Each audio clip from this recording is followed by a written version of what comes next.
علی صاحب یو کے سے کہتے ہیں میری ایک لڑکی سے شادی ہونے والی تھی، میری شروع سے ہی یہ شرط تھی کہ ٹائٹ کپڑے نہیں پہننے، جینز وغیرہ نہیں پہننی۔ اب جب کہ شادی کی تاریخ قریب آئی تو وہ لڑکی عبایا، اسکارف وغیرہ سے انکار کر رہی ہے، کہہ رہی ہے کہ کرنی ہو تو کرو ورنہ ختم کرو۔ مجھے یہ حکم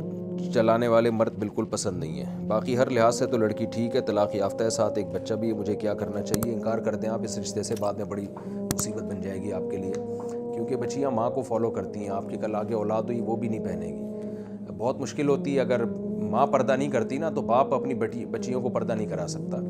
تو ایک تو طلاق یافتہ بھی ہے، بچہ بھی ہے، پھر بھی اتنے نخرے، تو اتنی قربانی دینے کے لیے تیار نہیں ہے کہ اسکارف لے لے وہ،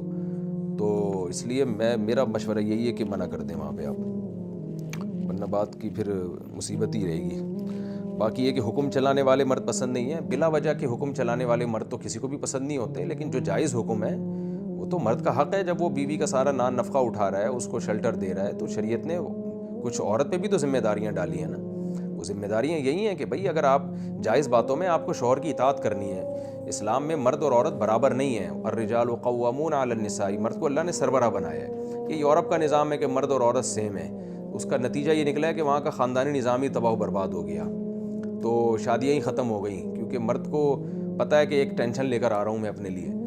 تو اس لیے وہ شادیاں نہیں کرتے، پھر وہ ٹیشو پیپر کی طرح عورت کو استعمال کرتے ہیں، اور جب ہوس کا نشانہ بن جاتی ہے تو اس کو نظر انداز کر دیتے ہیں۔ چند بڈھے ہیں جو وفا کرتے ہیں بڑھاپے میں جا کے شادی کر کے، لوگ پھر ہمیں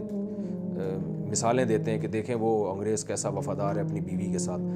55 سال کا بڈھا تو وفائی کرے گا، اب رہ کیا گیا ہے اس میں؟ تو اس سے پہلے جو ہے نا، وہ جو سوسائٹی میں جو ہمارے سیکولر اور لبرل طبقہ کر رہا ہے، گدھے گھوڑوں کتوں جیسی زندگی گزار رہا ہے، کبھی ادھر منہ کالا کیا کبھی ادھر منہ کالا کیا، یہ سارا اسی کا نتیجہ ہے کہ عورت اور مرد کو برابر فرض کر لیا ہے۔ تو اسلام نے خاندانی نظام کو بچانے کی فکر کی ہے، تو اس میں یہی ہے کہ عورت مرد کو سربراہ مانے،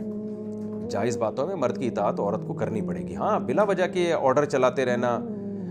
چھوٹی چھوٹی باتوں پہ ٹارچر کرنا، جیسے بعض نیچ سوچ کے مرد ہوتے ہیں،